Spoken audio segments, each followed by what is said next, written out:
Hey everyone, in this video I'll be showing you how to turn on voice chat on Roblox. First of all, you have to tap on Roblox app, open it.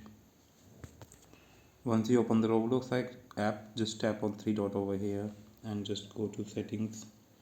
Just go to in privacy.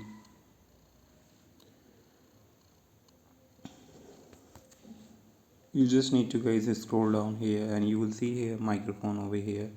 Just tap on toggle button next to it to disable and enable. Just tap on it to turn it on. So right now it is already turning on, you can see. So make sure it is green. And so once you enable the microphone from here, so I'll show you how can you turn voice chat in the game itself.